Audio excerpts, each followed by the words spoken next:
Full English UK. Full English UK, as opposed to full English US.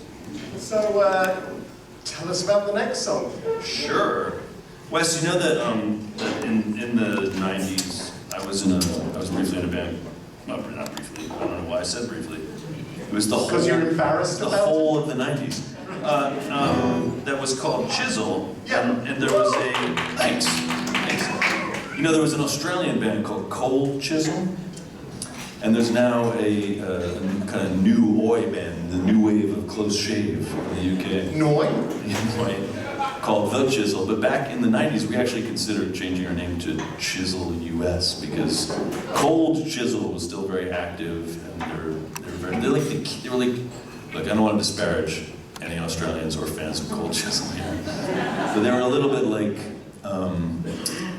Ted Nugent politically of Australia. Oh dear. We wanted to differentiate ourselves. Well, when I was going by the name of John Wesley Harding very happily for years, and then people kept ringing me up and saying, I see you're playing in Austin on Wednesday, and I was like, I'm not.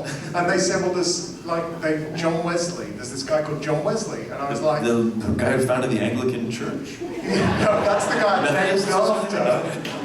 But there's this guy called John Wesley, and he was kind of related to the band Porcupine Tree, so it's kind of, new prog. Right. And so my lawyer insisted on sending him a cease and desist letter, which I felt personally terrible about and wasn't really part of it. She was like, well, you've got to do this for the good of your, because you've been playing under this name for a long time. He didn't respond, so I decided I'd change my name.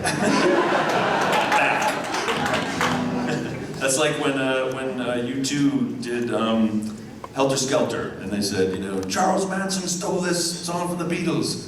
We're stealing it back. You did that with your own name. Hold on, though. Hold on. Yeah. Did you just tell us about Buckie? I did not. No, please do that. Very briefly, I will just say, now, you're not a straight edge man, are you? You like a drink every now and then? Rarely. So this is about a particular. Despite the tiny X on my hand from an earlier event, I'm not a straight edge person either. I did quit drinking at one point, and I will probably quit again because it's objectively not good. It's okay for a minute, right? Short-term effects can be fine. Long-term effects not good. This is about a particularly intense.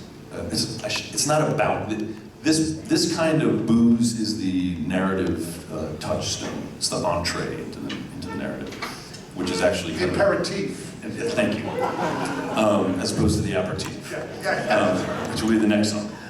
It's a slightly fictionalized travel narrative of mine, but the particular booze in question, I need to bring this up sometimes because I don't want people to think that I'm singing this song in support of it. What is it? It's called Buckfast Fortified Tonic Wine. You may be familiar with it. No, you go ahead and then I'll tell you what I thought. Okay. So it's made in England, but it's mostly drunk in like Northern Ireland, Scotland, and made by monks, drunk by punks is kind of an unofficial tagline. Municipalities ban it. Terrible stuff happens on it. It tastes a little bit like if they made like a raisin-flavored original Four Loko, and that's also that's the vibe that it has afterward. And can I get it? You cannot get it in the States. There you go. You can't get caffeinated booze in the States, which this has in it. You can approximate it by mixing other things together. But the point is just that if you have not had it, and most people have not had it, I don't want you to hear this song and then go like, I feel like I should try that. Don't try it. I'll say what I was going to say after the song, because that's a good time to start the song.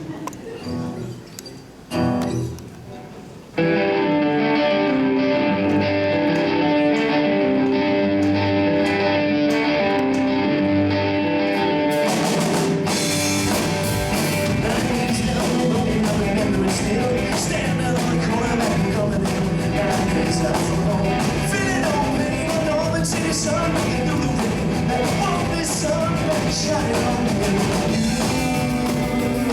you.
wear scarves, they say,